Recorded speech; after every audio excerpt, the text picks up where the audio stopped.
তেমন রাবিয়া বসে আমরা দেশে আসিল গো, যে সকালবেলা ঘুম থেকে উঠতে যায় নামাজ পড়ে তসবি খুঁজে চট করে ঢুকতেছে আমরা দেশ গো। কি একটা আশা মনের মধ্যে চট করে ঢুকতো। আর হ্যার স্লোগান আসিল, হ্যাঁ জিতবে এবার নৌকা।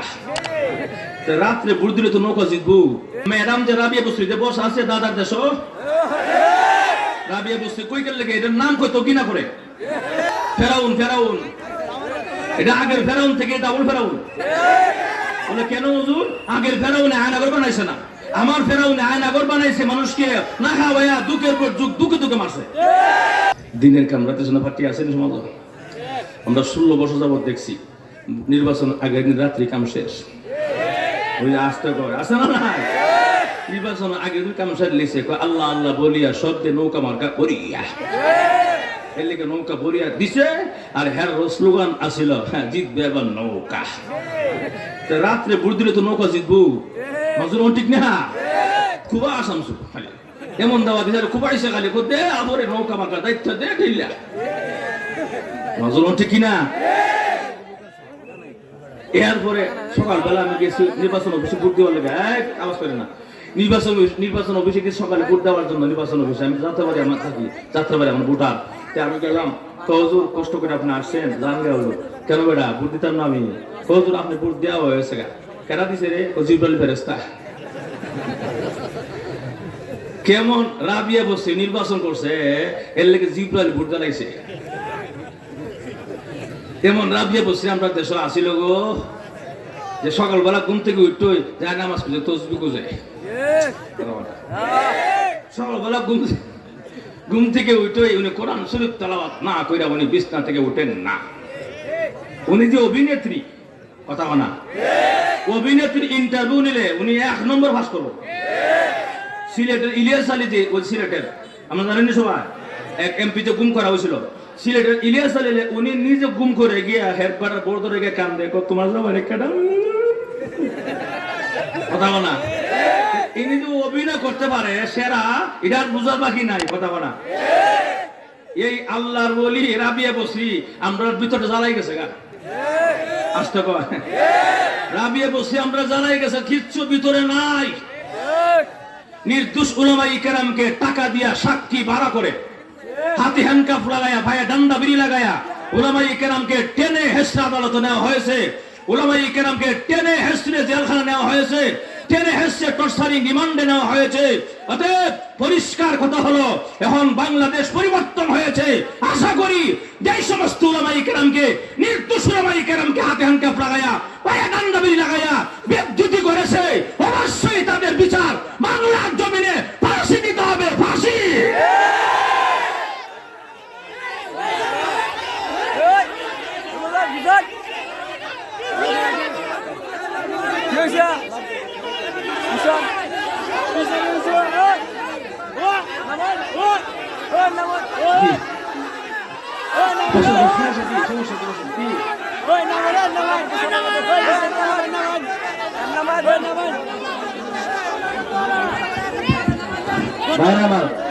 উনি বলছেন বক্তার জন্য অন্য কিছু বলতে চাইছেন, আলোচনা চলবে, বক্তা মন করে আলোচনা করবে। কথা বলেন ঠিক কিনা?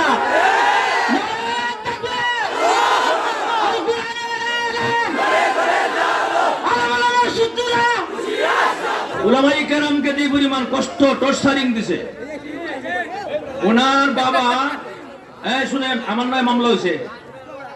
আমার নাম মামলা হয়েছে কেন জানেন? আমি কেন বলছিলাম জাতির পিতা ইব্রাহিম আলাইহিস সালাম, এই জন্য আমার নামে মামলা হয়েছে।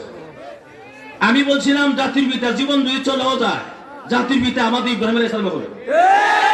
দুনিয়ার কোন তন্ত্র মন্ত্র, দুনিয়ার কোন কলমউদ্দিন সলমউদ্দিন জাতির পিতা হতে পারে না। এই কথাটা বলতে গিয়া কত না হামলা মামলা শিকার হয়েছে আমি, নির্যাতন করেছে আমাকে বিভিন্ন রকমের টর্চারিং। এরপরে হুজুর আপনি চলে যান 1 মাসের জন্য 2 মাসের জন্য, আপনি এই এলাকা আসেন না। কিন্তু আল্লাহর কি রহমত দেখেন, আমাকে যারা হুমকি তুমকি দিয়েছিল যে আপনি তাড়াতাড়ি বের হয়ে যান 1 মাসের ভিতরে আসেন না, 1 সপ্তাহ পরেই কিন্তু আলহামদুলিল্লাহ আমার ম্যাডাম বাঁচছে। আল্লাহর শক্তির কাছে কারো শক্তির কোন ক্ষমতা নাই। আল্লাহ সব পারে, এতে কোন সন্দেহ আছে? আল্লাহ পারেন, আল্লাহ দেখাইয়া দিয়েছেন। উনি মনে মনে ভাবছিল 70 5 মে উলামায়ে কেরাম ছাত্র গণহারে আমি শহীদ করে দিয়েছি, রক্তের বন্যা বসায় দিয়েছি, আমার কিচ্ছু হয় নাই। উনি মনে করেছিল পিলখানার হত্যা, কোটি কোটি টাকার সম্পদ দেশে নষ্ট করেছি, আমাদের কেউ কিচ্ছু করে নাই।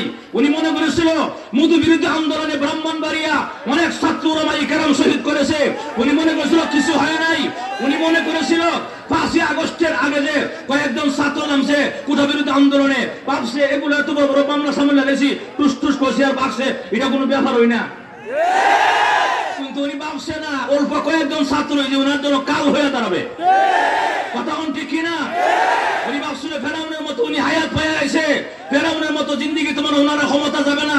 আল্লাহ পাক এমন অহংকার আর তাকাব্বুরি স্বৈরাচারকে দেখাইয়া দিয়েছেন।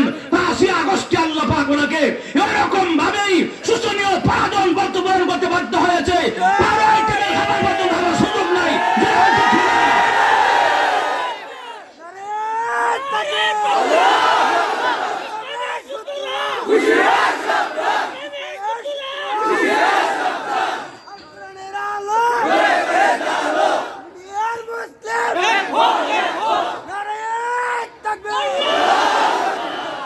সব কথা আমি বাদ দিলাম। তোমার বাবাকে সম্মান দিতে গিয়া তুমি বানাইছিলা ভাস্কর্য, কথা বলা বাপরে সম্মান দিতে গিয়ে ভাস্কর্য বানাইছো, দেশের টাকা সম্পদ নষ্ট করে। আমরা উলামায়ে কেরাম বাধা দিয়েছিলাম এবং আল্লামা মামুনুল হক সাহেব মূল কারণটা এটা কেন এই বাধা দিয়েছিল, এই জন্য ওনাকে মিথ্যা সাক্ষী বাড়া কইরা ওনাকে এরকম প্রশ্ন নির্যাতন করা হয়েছে। তোমার বাবার সম্পদ সম্মান ইজ্জত গেল কই? আমরা দেখছি তুমি যাওয়ার পরের দিনও দেখছি কেরেং লাগাইয়া মানুষ টাইনা বানতাছে। আরো দেখছি তোমার বাবার মূর্তির উপরে মাথার উপরে প্রস্তাব করছে। তাহলে সম্মান গেল কই? ইজ্জত সম্মান ঠিকানোর মালিক একমাত্র আল্লাহ। মূর্তি দিয়ে কারো ইজ্জত সম্মান হয় না, জোরে ঠিক কিনা?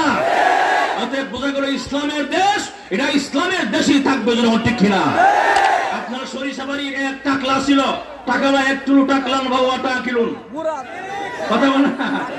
এই টাকলা বলছিল ইসলাম আমাদের সংবিধান নয়, ইসলাম আমাদের সংবিধান নয়। এই বেলা গেছে কো? সবাই গেছে গা। আমার সবচেয়ে অবাক লাগে কি জানেন? আমার বাংলাদেশের মধ্যে 350 সদস্য ছিল, একটা সদস্য মুখে হাত দিয়ে বলতে পারলো না আমার দেশে আমি থাকবো। অপরাধ করছি না, অন্যায় করছি না, বরং যে যেমনে পারে আকাশ দিয়ে ফেলাইছে, মাটির নিচ দিয়ে ফেলাইছে, সীমাতে ফেলাইছে, পুকুরে জাপ দিছে, নদীর জাপ দিছে, এমনকি কলা ভাতা ঘুমায় জন্মছে না। ঠিক কিনা ভাইয়ার আমার? এজন্য অহংকার তাকাব্বুরি বেশি দিন আল্লাহ পছন্দ করে না। এটা আল্লাহ পাকের চাদর, অহংকার চাদরটা কার চাদর? আল্লাহর চাদর, যখন ঠিক কিনা? এজন্য নতুন ষড়যন্ত্র চলতেছে এখন, নতুন ষড়যন্ত্র। কদিন আগে সুশীগুলো আগুন লাগছে জানেন আপনারা? এটা নতুন ষড়যন্ত্র মানে জাল পাততেছে। এরপরে ইসকন সংগঠন, বলবো জঙ্গি সংগঠন, ইসকন সংগঠন, এরা 16 বছর যাবৎ ম্যাডাম থাকতে এরা কোন মিছিল করে নাই, মিটিং করে নাই, সমাবেশ করে নাই, করছে? কিন্তু ম্যাডাম যাওয়ার পর থেকে এরা মিছিল, মিটিং, সমাবেশ সব ওরা করতেছে, নাচানাচি করতেছে। কার সৃষ্টির দাওয়াতে যারা নাচে? এটা ম্যাডাম যে রাবিয়া বস্তিতে বসে আছে দাদার দেশ, রাবিয়া বস্তি কই গেল লেগে এটার নাম কই তো কিনা করে কথা কম। ম্যাডাম রাবিয়া বস্তি কই গেল লেগে এটার নাম কত কিনা করে আমার দেখবেন অনেকটা দিন সামনে আসতেছে। এই কিছুদিনের ব্যবধানে নাতি পর্যন্ত বলবে না আমার দাদা আওয়ামী লীগ করতে হয়তো গিরিতে হবে, কথা বলছে কিনা? এখন আসুন ভাইয়ের আমার, এইখান থেকে ম্যাডামের সৃষ্টি দেয়, এরা লাফালাফি করে কিভাবে অরাজকতা সৃষ্টি কইরা শর্ট কইরা ঢুকা যায়। শর্ট কইরা ঢুকতেছে আমরা দেশ গো, কি একটা আশা মনের মধ্যে, শর্ট কইরা ঢুকতো। অত সোজা, অত সোজা না। আমরা দেশ স্বাধীন করেছি রক্তের বন্যা দিয়া। তুমি তোমার দাদাদের স্বামীর দেশে গিয়া স্বামী কোন গেল হ্যাঁ রাই কইছে স্বামী স্ত্রী সম্পর্ক এলাকে স্বামীর দেশ কইছি। তুমি তোমার স্বামীর দেশে গিয়া আমাদেরকে পানি ছাইড়া দিয়া বিভিন্ন দেশকে তুমি কবল করেছো, দেশকে এরকম বন্যা দুর্গত করে মানুষকে কষ্ট দিয়েছ। বিভিন্ন জেলা আপনার নেত্রকোনা সহ, আপনার কুড়িগ্রাম সহ, সুনামগঞ্জ সহ, ওই যে সাতপুর, নোহারি সহ বিভিন্ন এলাকা বন্যায় অবস্থা খারাপ হয়ে গেছে। মানুষের যে কি কষ্ট হয়েছে এরকম ঠিক না? দাদার দেশে গিয়া পানি ছাইড়া দিয়ে আমরা বোঝাইতে চাও তুমি কেমন আছিলা, আমরা সব বুঝি, কথা বলা। তোমার এই কথা আমাদের মনে থাকবে। কথা কন। তোমার দাদার দেশে গিয়ে পানি ছাড়ছো আমাদেরকে কষ্ট দেওয়ার জন্য, এটা মনে থাকে বলবো না আমরা যখন ঠিক না। তবে আমরা পানির বন্যা দিয়ে দেশ স্বাধীন করি নাই, আমরা দেশ স্বাধীন করেছি আবু সাইদের মতো ছাত্র বুক পেতে গুলি নিয়ে শাহাদতের তামান্না নিয়ে রক্তের বন্যা বসাইয়া দিয়া দেশকে স্বাধীন করা হয়েছে। এই দেশে আসতে হলে সাবধান আসতে হবে, যদি আসতে মন চায় আসো, জুতার মালা নিয়ে বসে আছি।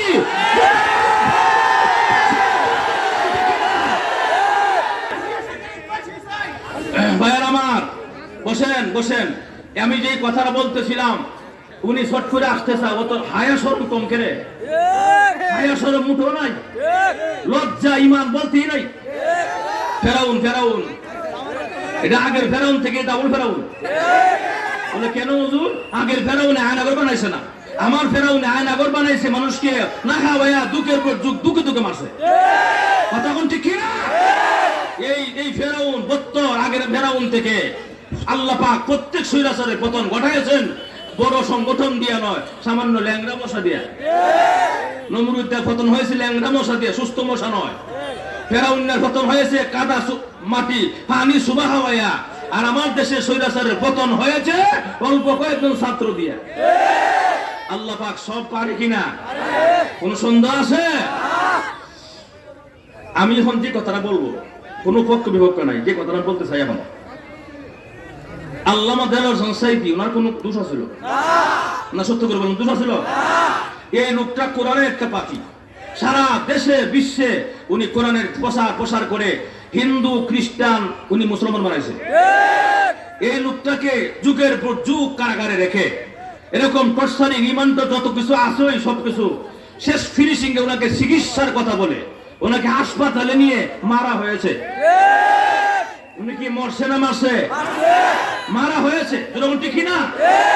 অতএব আমি সব বাদ দিলাম, আমার ব্যক্তিগত কথা বলতেছি, আমি সব বাদ দিলাম। একজন ওলামায়ে কেরামকে যে পরিমাণ টর্চারিং আর দুনিয়া থেকে বিদায় করে দেওয়া হয়েছে, এই বিচারটাও যদি করা হয় নিচের লেভেল থেকে শুরু করে নিয়ে উপরের লেভেল স্বৈরাচার পর্যন্ত ফাঁসি ছাড়া তাদের বিচার কিচ্ছু হবে না, যেরকম ঠিক না? ভাইয়ের আমাদের জন্য আসুন, আমরা চাই উলামায়ে কেরামকে যারা ফাঁসি, উলামায়ে কেরামকে যারা দুনিয়া থেকে বিদায় করে দিয়েছে, উলামায়ে কেরামকে যারা নির্দোষ, উলামায়ে কেরামকে যারা টর্চারিং করেছে, দোষী বানিয়েছেন, অবশ্যই তাদের ফাঁসি বাংলার জমিনে করতে হবে, দিতে হবে। ততক্ষণ পর্যন্ত তাদের বিচার বাংলার জমিনে হবে। আমাদের কলিজা শীতল হবে না, শীতল হবে না, ঠিক না? ভাইয়ের আমার মনের অনেক কষ্ট ব্যথা, ঠিক না?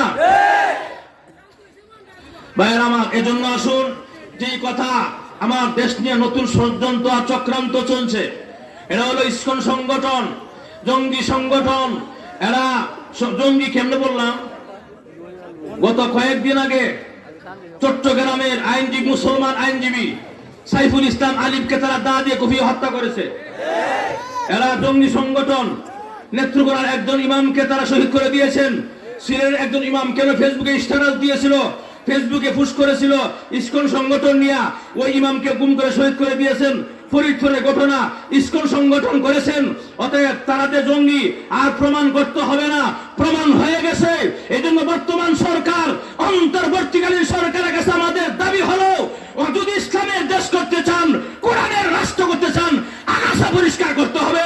আগাছার মধ্যে দুইটা হলো, এক নম্বরে হলো গোলাম আহমদ কাদিয়ানীকে অমুসলিম ঘোষণা করতে হবে।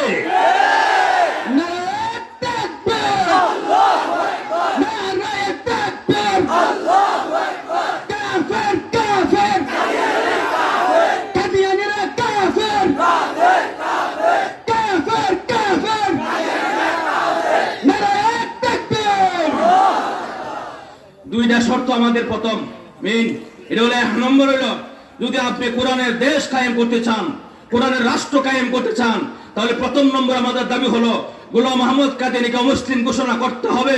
দুই নম্বর দাবি হলো ইসকন সংগঠন, জঙ্গি সংগঠনকে বাংলার জমিন থেকে নিষিদ্ধ ঘোষণা করতে হবে। কি বলেন, রাজি আছি ইনশাআল্লাহ? এই জন্য এগুলো যদি পরিষ্কার না করে ইসলামের দেশ করলে কি তোলাতে কাজ করবো? মজুরন ঠিক না? এজন্য আসুন ভাইয়েরা আমার, এই জন্য আসুন আমাদেরকে সোচ্চার থাকতে হবে, সতর্ক থাকতে হবে। কি বলেন ইনশাআল্লাহ?